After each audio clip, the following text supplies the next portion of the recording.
तुझे NSS आणि NCC बद्दल म्हणतोयस ना, तर बेसिकली ह्या मुलांना त्याच्यामुळे काही असा आमूलाग्र फरक जाणवतो का तुला? जे रुरल प्रोजेक्ट्स असतात, म्हणजे तुम्ही एखादं गाव 5 वर्षाकरता प्रत्येक महाविद्यालय गाव ॲडॉप्ट करतं आणि त्या गावात तुम्ही विविध उपक्रम राबवू शकता. सो पहिल्या वर्षी तुम्ही त्या जिल्हा परिषद शाळेत गेला, सो तिथे तुम्हाला काय काय गोष्टी ची गरज आहे.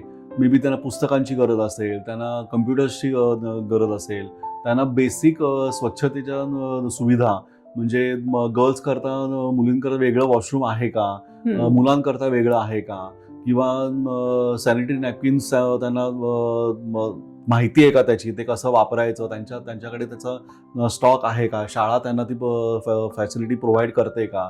सो असे अनेक विविध उपक्रम किंवा असे प्रोजेक्ट्स आपण घेऊ शकतो.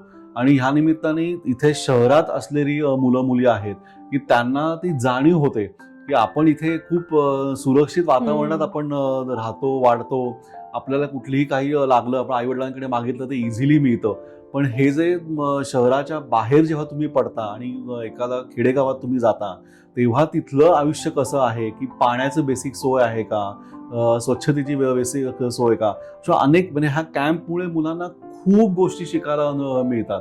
आणि 8 ते 10 दिवसाचा हा कॅम्प दरवर्षी प्रत्येक महाविद्यालयांच्याकडे हे जे युनिट असेल तर ते प्रत्येक कॉलेज हे कॅम्प ऑर्गनाईज करतं. ते कंपल्सरीच त्यांना आहे.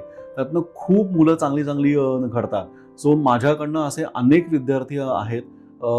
माझी 2 प्राचार्य आणि प्राध्यापक आहेत की त्यांनी खूप माझ्याकडे हे कॅम्प चांगले डेव्हलप केले.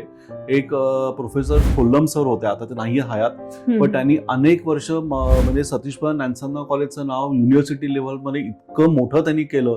एक आपण म्हणू ना की एक कॅम्प कसा असावा, उत्कृष्ट कॅम्प, त्याचं एक उदाहरण त्यांनी करून ठेवून दिलेलं आहे. प्रोफेसर भारती दोशी म्हणून आहेत की त्यांनीही प्रचंड, तेव्हा ही लोक 8-8, 10-10 दिवस मुलांबरोबर 24 तास राहायची.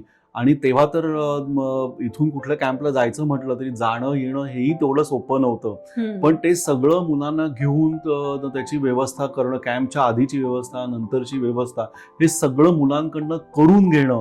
आणि त्यातनं जी मुलं आज बाहेर पडली, जसं सिग्नल शाळा, ठाण्याला एक ठाणा 3 नाक्याला सिग्नल शाळा म्हणून आहे.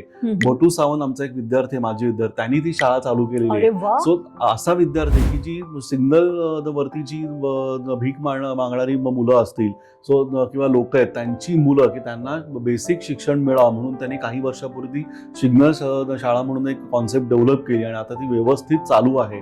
सो ते तो बटू सावंत आता तो कबूल करतो की मी घडलो ते मी नान्सनमुळे, आणि मी ह्या कॅम्पमधनंच मला त्याची जाणीव झाली की समाजात कितीतरी गोष्टी करण्यासारख्या आणि देण्यासारखं काहीतरी आहे.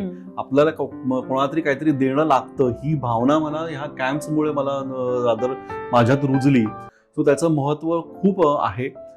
NCC माझ्याकडे दोन्ही आहेत, म्हणजे गर्ल्स NCC कॅडेट ग्रुप पण आहे आणि बॉईज कॅडेट ग्रुप पण आहे.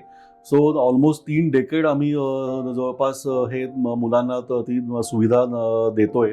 आणि महाविद्यालयातले अनेक विद्यार्थी असे आहेत की ते त्या वर्षीच्या 26 जानेवारीच्या परेडमध्ये महाराष्ट्र राज्याकडनं सिलेक्ट होऊन ते महाराष्ट्र तिथे रिप्रेझेंट करतायत.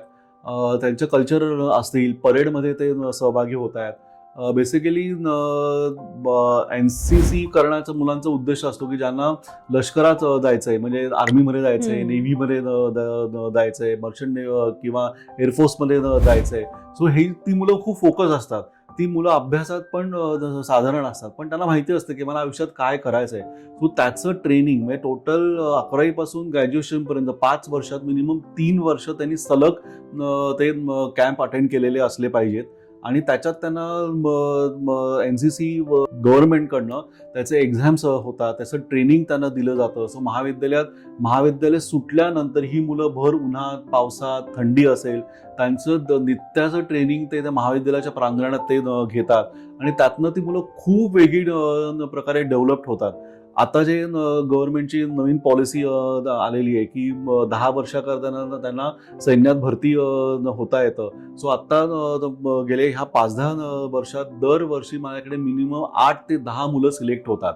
बापरे, सो जबरदस्त. खूप आम्हाला इथे असं बघून असं अभिमान भरून वाटत येतं असेल की ही मुलं कुठल्या कुठे गेली. आणि त्याच्या आधी पण जेव्हा परमनंट सेवा शासन देत होतं तेव्हाही आर्मीमध्ये आणि नेव्हीमध्ये बरीच मुलं विद्यार्थी इथून गेलेले आहेत. सो त्याला समाधान वाटतं की ही जी काय गव्हर्नमेंटनी पॉलिसीज केलेल्या आहेत NSS NCC किंवा सिमिलर उपक्रम, सो ते महाविद्यालय लेव्हल मला असल्यापासून की लहानपणापासून मुलं त्याच्यातनं घडत जातात आणि एक चांगल्या प्रकारे आयुष्य ते डेफिनेटली जे ठरवतात ते मुलं ही अचीव्ह करतात.